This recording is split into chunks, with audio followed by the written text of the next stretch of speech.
벌써 12월이 되었습니다. 곧 2023년이 마무리되고 2024년을 맞이하게 됩니다. 2024년은 미국 감리교 출신 맥클레이 선교사가 한국 땅에 처음 개신교를 전파하여 한국 땅의 기독교, 정확히는 개신교가 시작된 지 140년이 되는 해입니다. 한국의 개신교를 비롯한 기독교의 역사는 간단히 요약하면 다음과 같습니다. 19세기에서 20세기 초 한국의 기독교인은 29만 명 정도로 당시의 기독교인들은 교육, 의료사업, 독립운동 등 사회 발전을 위한 활동에 적극적으로 임했다고 기록되어 있습니다. 그렇게 대한민국 땅에서는 기독교인들이 꾸준히 증가하여 1960년대까지 100만 명 정도가 되었고 1980년대에 이르러서는 세계에서 가장 빠른 증가세를 보였다고 합니다. 한국 내에서는 가장 신도가 많은 종교로 조사된다고 하는데 2015년 통계청 조사에 따르면 한국인의 약 27.5%가 개신교와 천주교를 비롯한 기독교를 믿는 것으로 조사된다고 합니다. 또한 2014년 전국 사업체 조사 발표에 따르면 교회, 기도원 등을 비롯한 한국의 기독교 단체 수는 편의점 등의 점포 수보다 훨씬 많은 55,767개였다고 합니다. 만약 위의 통계적인 자료대로만 생각한다면 오늘날의 한국 땅에서는 기독교가 전파된 과거보다 더욱 많은 하나님의 역사하심과 능력이 나타나야 할 것입니다. 물론 우리가 모를 뿐이지 하나님께서는 언제나 그분의 뜻대로 일하고 계십니다. 그러나 날이 갈수록 한국의 기독교와 교회는 영향력을 잃어가고 있으며 그 평판은 계속해서 악화되고 있는 것처럼 보여집니다. 이에 대해서는 따로 언급하지 않더라도 이미 잘 알고 계실 것입니다. 물론 예수님께서는 세상이 예수님을 미워하는 것이 당연하고 그로 인해 그리스도인들 또한 핍박과 멸시를 받게 될 것이라 말씀하셨습니다.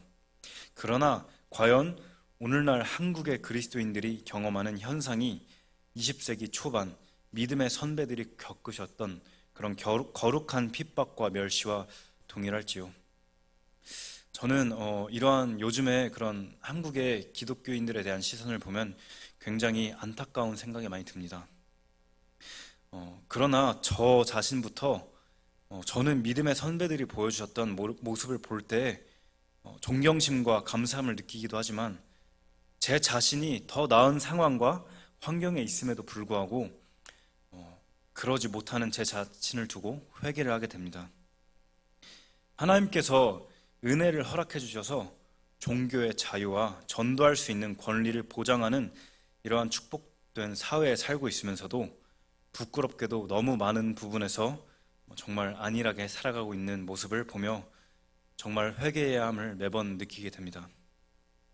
하나님께서 저를 지금의 자리에까지 인도하시고 정말 귀하신 목사님과 전도사님 그리고 성도님들의 사역 아래에서 섬김에 대해 배울 수 있게 허락해 주신 것에 대해서 너무나 감사하기도 하지만 동시에 이러한 저의 모습들을 보게 되어서 정말 죄송함을 많이 느낍니다. 그러나 더욱 부끄러운 것은 이런 생각을 하면서도 애써 그 사실을 외면하며 살아가는 제 자신의 모습입니다. 때문에 이렇게 말씀을 전할 수 있는 기회를 얻은 것이 부담스러울 정도로 분에 넘칠 정도로 감사하고 동시에 막중한 일로 느껴지기도 합니다. 다소 개인적인 이야기가 많지 않았나 싶지만 오늘 말씀을 위해 준비하면서 특별히 더 하나님께서 제게 이토록 큰 은혜를 베풀어 주신 것에 대해서 감사하는 마음이 느껴졌기에 그랬습니다. 그래서 오늘은 그리스도인으로서 제 자신을 되돌아보고 점검하는 마음으로 그에 합하는 주제와 말씀을 준비하게 되었습니다. 오늘 선포될 말씀을 통해서 성도님들께서도 그 크신 하나님의 사랑과 은혜에 대해서 그리고 그 책임에 대해서 다시 한번 생각하는 그런 시간이 되길 바랍니다. 오늘의 본문은 신약시대를 살아가는 우리에게 주어진 사랑의 법과 관련된 말씀으로 10장 23절 말씀 위에 쓰인 부제 그대로 모든 일을 하나님의 영광을 위해 하라는 제목으로 준비하게 되었습니다. 먼저 본문 23절부터 30절을 통해 배경을 살펴봄으로써 적법함과 적절함에 대해서 말씀을 드리도록 하겠습니다. 오늘의 본문이 포함된 서신은 고린도전서로 바울이 고린도 교회에 쓴 편지입니다. 잠시 고린도에 대해 설명을 드리자면 고린도는 항구 도시로서 당시 이 땅을 살아가던 사람들한테는 전 세계로 인식되었던 유럽과 아프리카, 소아시아 등에서 그 땅에서부터 온 전 세계의 다양한 민족, 전 세계의 인종, 전 세계의 종교, 전 세계의 문화가 혼합된 그런 곳이었습니다. 고린도서를 보면 알겠지만 고린도의 사람들은 교회 내에서 근친상 간의 음행을 버젓이 얘기할 정도로 굉장히 음란한 풍습이 있었던 도시였습니다. 그들의 음란함이 얼마나 유명했던지 고린도라는 단어는 곧 음행하는 사람이라는 뜻을 갖기도 했습니다. 사람만도 못하다는 의미로 짐승의 자식이라 일컫는 그런 비속어가 있는 것처럼 너가 고린도 사람이냐, 너는 고린도 사람 같구나 등의 표현은 곧 음란한 사람과 같다는 그런 의미라는 것입니다. 그렇기 때문에 25절 이하를 살펴보면 언뜻 보기엔 별 문제가 없는 것 같은 시장에서 흔히 판매하는 고기는 고린도 지역의 특성상 적절치 않은 것이 포함될 수 있었던 것입니다. 28절에서 표현된 것처럼 당시 시장의 물건들은 먼저 우상들에게 제사로 바쳐진 뒤에 내놓은 상품들이었습니다. 이는 우리에게도 굉장히 익숙한 일인데 한국에서도 조상들에게 제사를 치른 후 그 음식들을 먹는 풍습이 있지 않습니까? 마찬가지로 고린도 지역에서는 시장에서 판매된 물건들은 곧 우상들에게 제사를 치르기 위해 드려진 물건들이었습니다. 그래서 같은 교회 내 성도들 중에서는 특별히 이 문제에 있어서 실족하는 성도들이 있었습니다. 아니 어떻게 우상에게 바쳐진 제물을 먹을 수 있느냐? 너가 그러고도 하나님을 믿는다고 할 수 있겠느냐? 이러한 마찰이 있었던 것입니다. 그래서 바울은 본문 23절 말씀과 같이 모든 것이 적법하지만 적절하지는 않다라고 표현한 것입니다. 이러한 경험은 성도님들 중에서도 공감하시는 분들이 계실 것입니다. 저는 부모님께서 먼저 믿음을 가지셨기 때문에 경험이 없지만 믿지 않는 가정에서는 한국 땅에서 많은 경우에 제사를 드리곤 합니다. 이러한 경우 본문의 상황과 굉장히 비슷한 경우란 것을 알 수 있습니다. 그렇다면 제가 이를 비유로 질문을 하나 드려보겠습니다. 바울의 표현을 빌려 과연 그리스도인이 직접적으로 절을 하거나 제사를 드리지는 않더라도 제사의 자리에 참여하는 것이 적법한 것일까요? 반대로 그리스도인이 아예 제사의 그런 일련의 과정에 참여하지 않는 것이 적절한 것일까요? 물론 저희가 그리스도인으로서 우상 숭배를 하거나 제사를 드려서는 안 됩니다. 그러나 이 질문에 대해서 한번 생각을 해보면 다음과 같은 답이 나올 수 있습니다. 어떠한 그리스도인은 어떻게 우상에게 절하고 그들을 기리는 행위에 동참할 수 있느냐? 절대 그래서는 안 된다라고 말할 수 있을 것입니다. 또 다른 그리스도인은 이렇게 말할 수도 있습니다.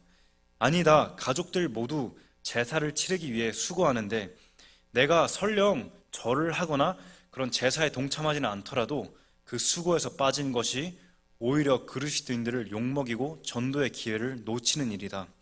제사는 드리지 않더라도 같이 요리를 하거나 준비를 하는 것 정도는 도울 수 있지 않느냐라고 말할 수도 있을 것입니다. 과연 성도님들은 어떠한 의견에 좀 더 동의가 되시는지요? 제가 말씀드리려 하는 것의 핵심은 무엇이 정답이다가 아니라 이러한 문제와 관련해서 고린도 교회에 갈등이 있었다는 것입니다. 구약시대 이스라엘 백성들에게 주어졌던 율법은 지극히 히브리적이고 그만큼 분명하고 정확하게 떨어집니다. 이럴 땐 이렇게 하고 이러한 것은 이렇게 하면 안 되고 이것은 이렇다 등 분명하고 명확하게 표현되어 있습니다. 물론 율법 자체가 하나님의 공의로우심을 나타내는 데 목적이 있지만 예를 들어 히브리 민족적인 특성에 따라 특정한 동물을 제사로 드리고 특정한 물건, 예를 들어 돌로 심판을 하는 행동들 등은 히브리인들의 문화적인 특징을 갖고 있습니다. 하지만 오늘날 신약시대에 주어진 법은 사랑의 법이라고 하는데 그러한 사랑의 법은 어떻습니까? 23절 말씀처럼 모든 것이 적법하지만 말 그대로 모든 행위가 가능하지만 모든 것이 적절하지는 않다는 것입니다. 사랑의 법은 율법처럼 하나의 문화와 지역의 특징에 국한되지 않고 모든 시대와 모든 사람을 대상으로 하기 때문에 명확하게 떨어질 수가 없습니다. 고기를 먹고 실족하는 사람이 있을 수도 있고 반대로 고기를 먹지 않아서 실족하는 사람이 있을 수도 있는 것입니다. 때문에 바울은 29절 말씀과 같이 먼저는 다른 이의 양심을 생각하여 판단하라고 말씀하고 있습니다. 여기서 저는 그리스도인으로서 정말 막중한 책임을 갖고 살아야 하는구나 그런 생각을 했습니다. 나의 모든 행동이 그리스도인으로서 누군가를 실족하게 할 수도 있구나 그런 생각을 했기 때문입니다. 나는 전혀 그렇게 생각을 안 하고 하는 행동을 어떠한 사람은 왜 그렇게 생각을 하고 이러한 행동을 하느냐 이렇게 생각하는 경우도 있습니다. 그러나 많은 경우에 제가 지혜가 부족해서 그런 걸 수도 있겠지만 어쩔 수가 없다고 생각이 되는 경우가 많습니다. 내가 고기를 먹는 것으로 인해 실족하는 형제가 있다면 그 형제의 양심을 위해서 고기 먹는 것을 적절치 않는 것으로 삼아 설령 제가 고기를 좋아한다라도 어쩔 수 없이 고기를 먹지 않아야 마땅하다는 것입니다. 설령 적법한 행위임에도 그 적절성을 고려할 때에는 이렇게 다른 이의 양심을 기준으로 삼아야 하는 것입니다. 이것이 그리스도인으로서 모든 적법한 것들 가운데서 지켜야 하는 적절성, 한마디로 사랑의 법입니다. 성도님들께서도 이 사랑의 법이 참 어렵다는 것에 동의를 하실 것이라 생각합니다. 같은 행동을 하더라도 그리스도인이라는 이유로 듣지 않아도 될 말을 듣고 마땅히 받아야 할 칭찬이나 말들도 생략되는 경우가 있지 않습니까? 그래서 바울은 24절 말씀과 같이 아무도 자기 것을 구하지 말고 다른 사람의 유익을 구하라고 했습니다. 나의 좋은 평판을 위해 사회적인 측면에서의 유익을 위해 행동하는 정도가 아닌 정말로 다른 사람의 유익을 위해 행하라는 것입니다. 왜냐하면 이 모든 것들이 하나님께 영광을 돌리기 위해 필요한 그런 일들이기 때문입니다. 그렇다면 둘째로 우리는 그리스도인으로서 단지 사랑의 법만을 생각해야 할까요? 언제까지나 모든 것이 적법하지만 적절하지 않다는 그런 형제나 자매의 양심을 고려하여 행동해야 할까요? 본문 31절 말씀을 보면 그 모든 목적은 궁극적으로 하나님께 영광이 되기 위함을 알 수 있습니다.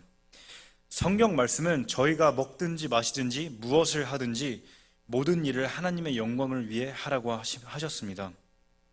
즉 32절 말씀과 같이 유대인이든 이방인이든 교회에든 어디서도 누군가를 걸려 넘어지지 않게 해야 하는 것은 곧 주님의 영광을 위해 그래야 한다는 것입니다.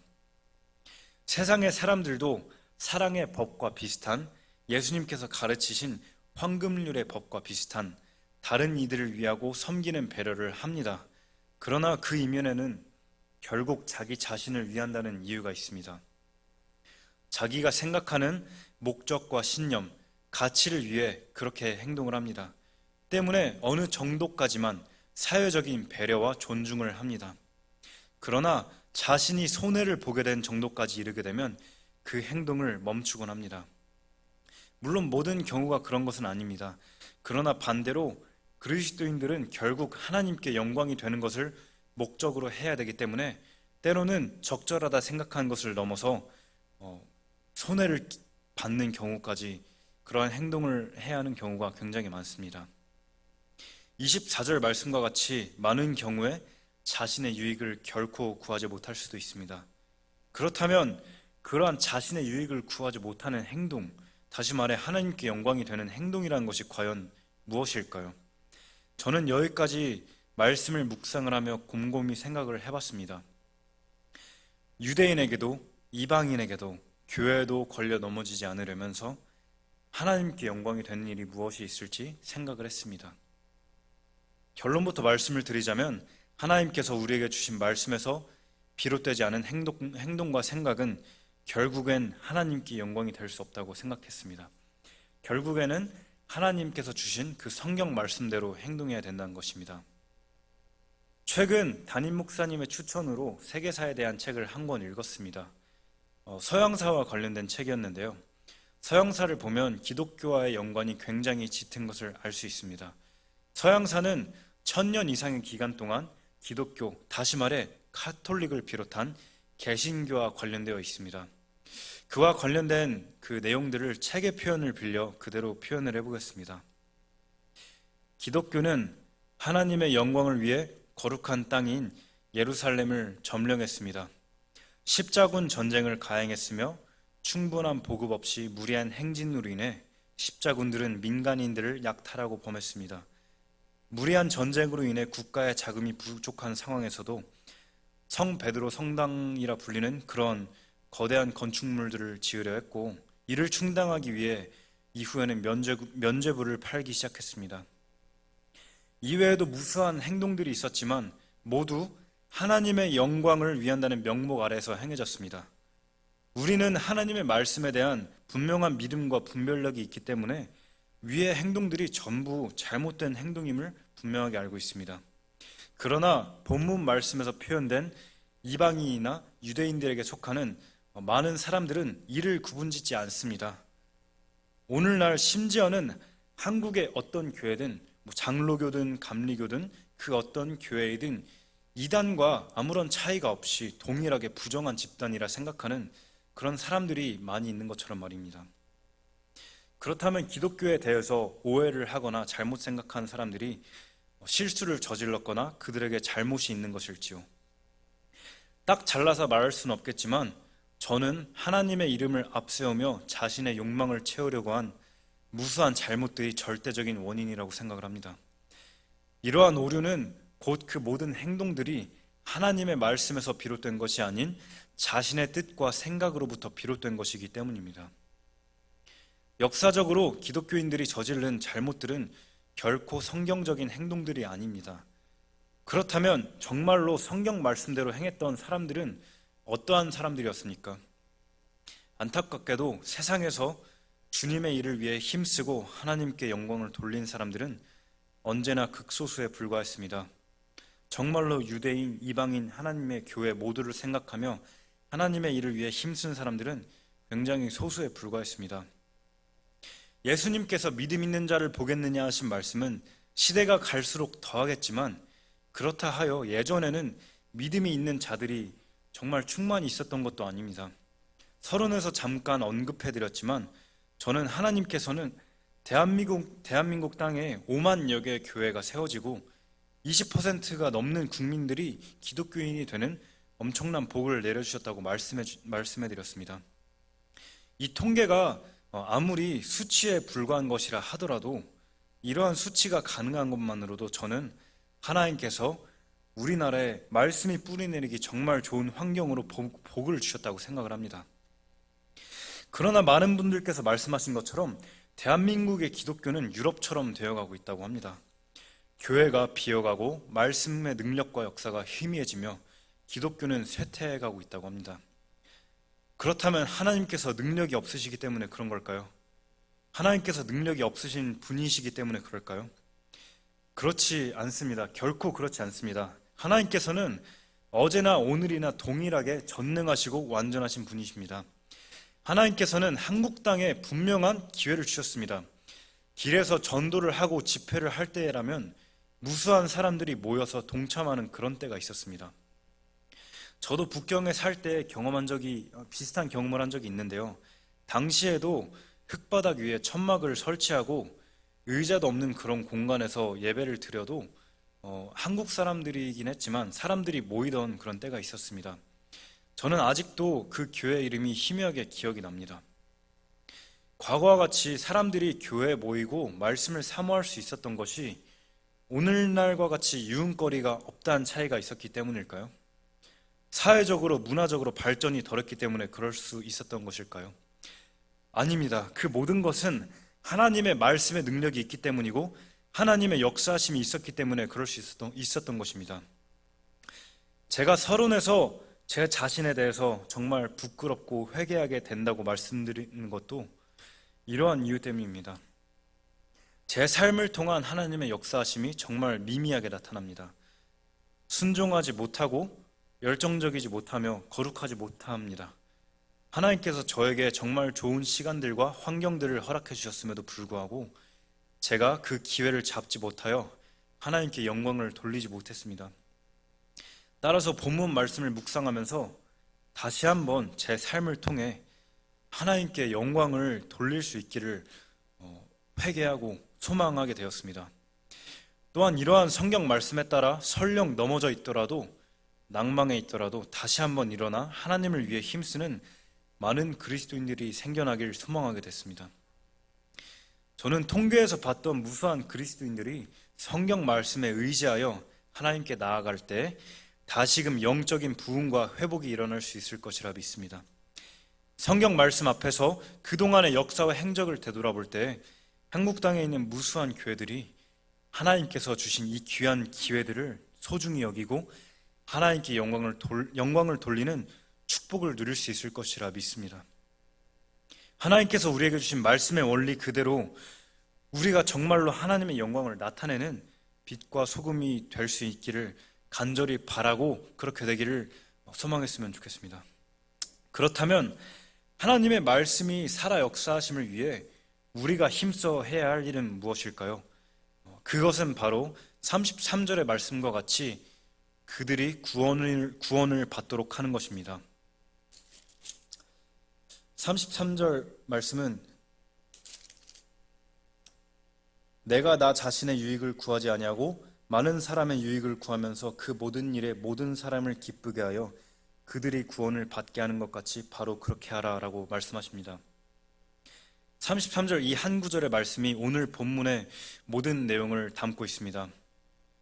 내가 나 자신의 유익을 구하지 아니하고 많은 사람의 유익을 구하면서, 이 말씀 그대로 먼저는 모든 것이 내게 적법함에도 불구하고 내가 아닌 다른 이들의 양심을 위해 적절히 행해야 합니다. 내가 고기를 먹는 것이 적절치 않다면 고기를 먹지 않음으로써 다른 이들의 양심을 먼저 생각해야 합니다. 다음으로는 모든 일에 모든 사람을 기쁘게 해야 합니다. 내가 그리스도인으로서 그들의 유익을 구할 때 그로 말미암아 그들이 기뻐하게 될 때 나를 통해 하나님의 역사하심이 이루어지는 것입니다. 저는 이 33절 말씀을 봤을 때 정말 너무 어렵다고 생각이 됐습니다. 나 자신조차 하나님의 말씀을 앞에 두고 넘어지고 무너진 순간을 보는데 어떻게 내가 모든 일에서 하나님의 영광을 나타낼 수 있을까? 이러한 생각이 듭니다. 그러나 하나님께서는 강한 자가 아닌 약한 자를 들어서 그분의 뜻을 완전히 이루시는 분이라는 말씀도 생각이 났습니다. 저는 이러한 말씀 앞에서 저의 약함을 통해 일하시는 하나님의 은혜와 능력을 경험했습니다. 전에도 한번 나눴던 적이 있는데 제가 정말로 하나님의 능력과 역사심을 경험하는 자리는 제가 강하거나 제가 뭔가를 잘하는 그런 순간이 아니라 제가 약하고 낮아지는 자리에 있을 때였습니다.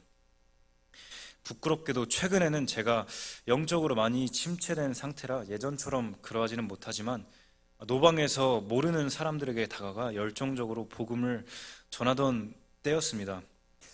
지나가던 사람에게 학생으로 기억을 하는데요, 10분가량 복음에 대해 설명을 하고 죄와 구원의 원리 그리고 예수님에 대해서 나름대로 열심히 설명을 했습니다. 정말 열심히 전하고 여러 가지 설명을 해가면서 복음을 전했지만 그 사람은 받아들이지 않았습니다. 저는 그래서 마지막으로 헤어지기 전에 저는 그 사람에게 말씀이라도 한 번 더 읽어주고자 에베소서 2장 8, 9절 말씀을 읽어줬습니다. 그 말씀은 너희는 믿음을 통해 은혜로 구원을 받았나니 그것은 너희 자신에게서 난 것이 아니요 하나님의 선물이니라. 행위에서 난 것이 아니니 이는 하나님께서 누구도 자랑하지 못하게 하려 함이라라는 그런 말씀으로 기억을 하는데요, 그 말씀을 읽어주자 그 사람은 이렇게 말을 했습니다. 말씀을 읽으니까 믿을 수 있겠다, 이렇게 말을 했습니다.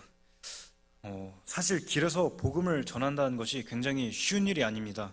아무리 설명을 잘하거나 때로는 반대로 설명을 못해도 하나님께서 역사를 하셔야 그 사람이 복음을 통해 구원을 받는 그런 자리입니다. 복음을 전하는 과정 가운데서도 좋은 일만 있는 게 아니라 모르는 사람들에게 조롱과 멸시를 받는 것은 너무나 당연한 일이어서 그 횟수를 헤아리기가 어려울 정도입니다. 열심히 하면 할수록 사람들의 반응이 더 크게 나타납니다.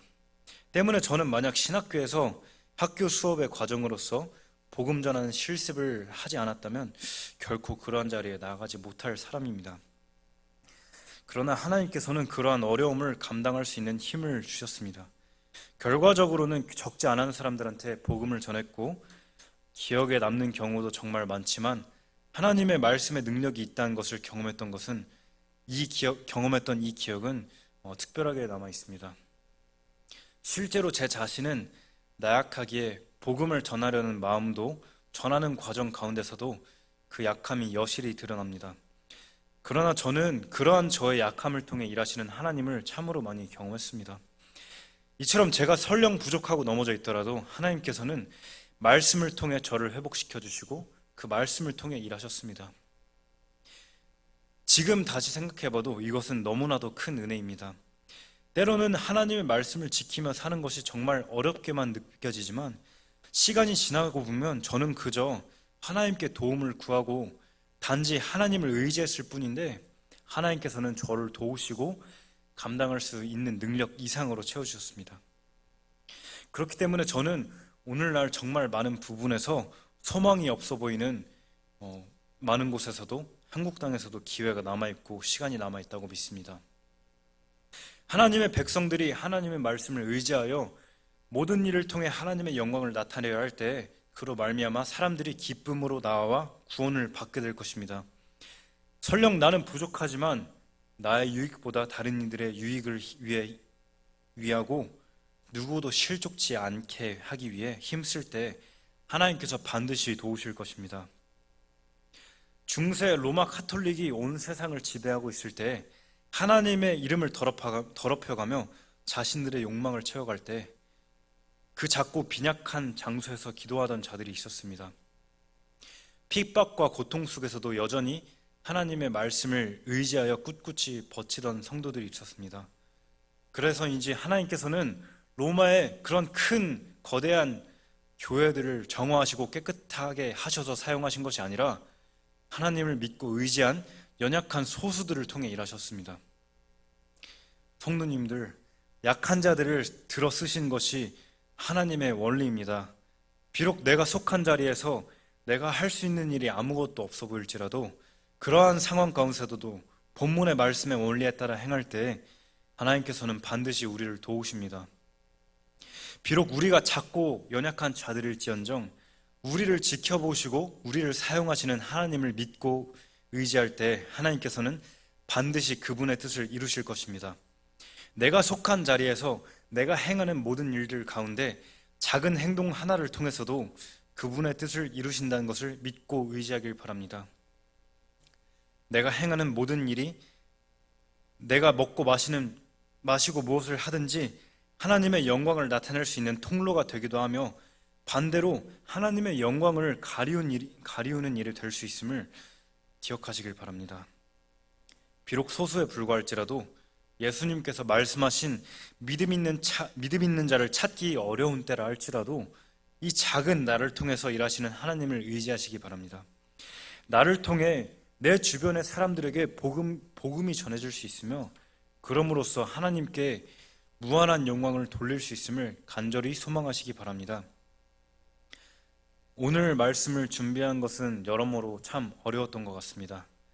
말씀을 묵상하며 제 자신의 모습을 돌아보면서도 그랬고 이러한 말씀을 선포해야 하는 제 자신을 생각하면서도 그랬습니다. 그럼에도 불구하고 이 작은 저를 통해서 하나님께서 일하셨던 것처럼 저와 성도님들 모두를 통해 우리 교회를 통해 나아가 한국 땅의 모든 교회를 통해 하나님께서 일하시기 원하신다는 믿음으로 준비하고 전할 수 있었던 것 같습니다.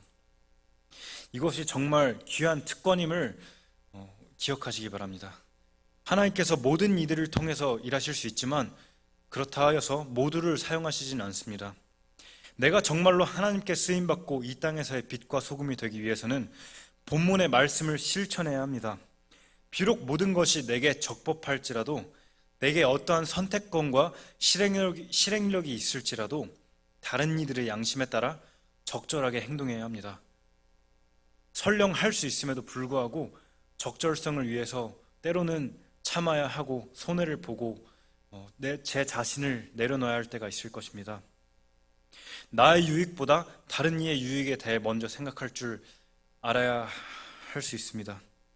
그러나 그것이 우리에게 실제적인 축복이나 이득을 주어서 그런 것이 아닐 수도 있습니다. 그것은 곧 구원이 필요한 자들에게 주님의 복음이 필요하기 때문입니다. 설령 내가 손해를 보고 조금 더 누리지 못할지언정 그들에게는 복음이 필요하기 때문입니다. 비록 우리의 행동이 작고 연약해 보이더라도 그럼에도 불구하고 하나님께서 원하시는 죄인들의 구원에 향해 있을 때 하나님께서 일하실 것입니다. 성도님들, 오늘 본문 말씀이 어떠신 것 같으세요? 저는 정말 어렵다고 생각을 하는데 정말 어렵지 않으신지요? 그럼에도 불구하고 저희 모두 힘을 내어 주님의 복음을 위해 힘쓸 수 있기를 바랍니다. 성도님들 정말 모두 그렇게 하실 수 있으시겠습니까?